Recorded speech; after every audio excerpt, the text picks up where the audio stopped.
Chris here, Nice Garage. This is part 2 of the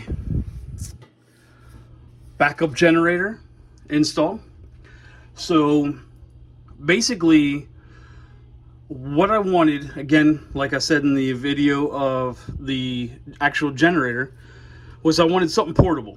So with that being said, I have a whole house panel, and I also made this sub panel for emergency purposes.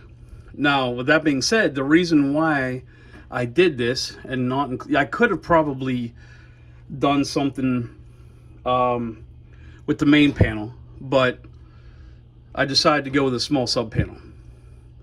Now, I fed this off of the main panel and I made this a 50 amp panel. So what is available in the store, and I'll show you a couple pictures, is you can get I believe it's a 20 amp panel, and then you can get a larger panel that has the meters in it, but I didn't want to get into that expense. So what I decided to do was take a good old-fashioned ordinary sub panel and turn it into an emergency panel. So as you can see, I took my label maker, made some labels. I actually messed one up, and I also purchased this off Amazon. This is an interlock. It's made for a main panel, okay? I'm sorry, a main breaker in a panel, but I'm gonna use it to make this sub panel a generator panel. And what that does basically is, you don't want the utility power, which is this power, this is coming from my main panel, you don't want this to be on or energized, or you don't want the power to come back on whenever you're running the generator power. So these two cannot and should not be on at the same time. Okay? Should not. I mean, they just can't be on at the same time. So that would either burn up the generator, it would cause something. I mean, I have a breaker here that feeds the generator panel, so that would probably trip. Hopefully, I'm not going to test it. But so the receptacle on the generator is a 30 amp receptacle, 240 volt. So anybody knows what I'm talking about. It's a NEMA L14-30R. You have a cable that comes off the generator, and I'll show that in the next video when I start testing the generator, that is a twist lock. Okay, so you plug one end in of the generator, the male end, you twist it, and then on the outside box, in the picture I just showed you, you pop in the female end of the cord, and then you twist it, and then you start the generator up, and then you would come down here and you would flip the generator on and turn the panel power off. Okay, so this interlock, which you're going to see me install, is just that.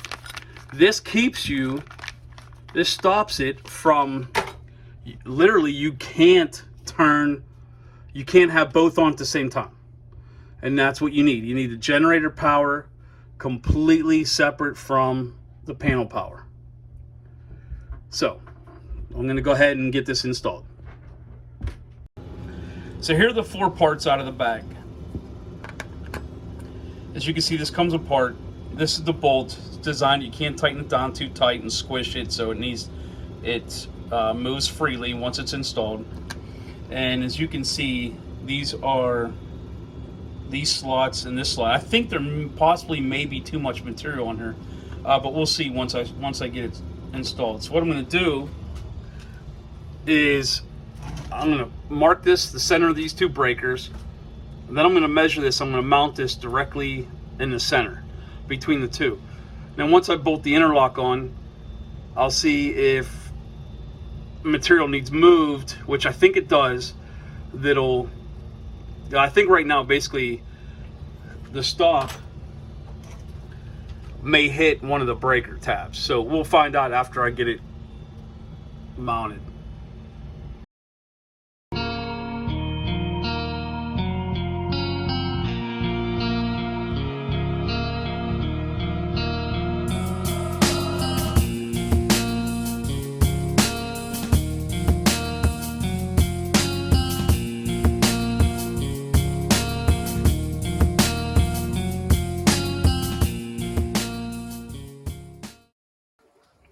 So this wasn't actually designed for this panel. Like I said, this was for a main breaker style panel. But as you can see, we have this mounted. There's a little bit of play in this, but I did measure that dead center of that and center of this bar. We have it mounted, and you can see that this will not allow this breaker to energize without some of this material being removed. So I'm going to remove that much right there, all the way down here. Actually, I'm going to go a little bit more,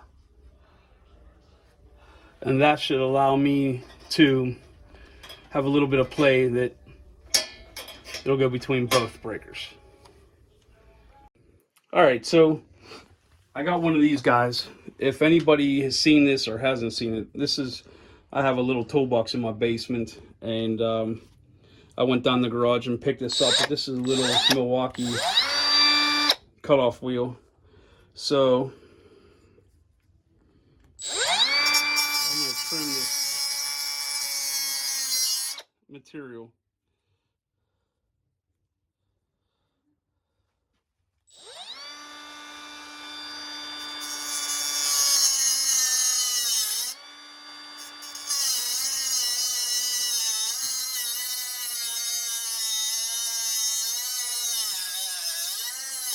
Switch to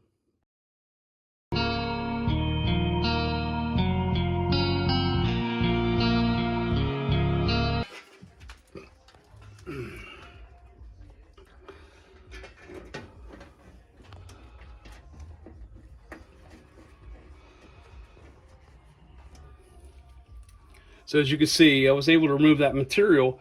I'm going to file this down a little bit and smooth it, just because it's a little bit of a rough edge with that cutoff wheel. But for the most part, it did exactly what I wanted it to do. As soon as I get these screws back in.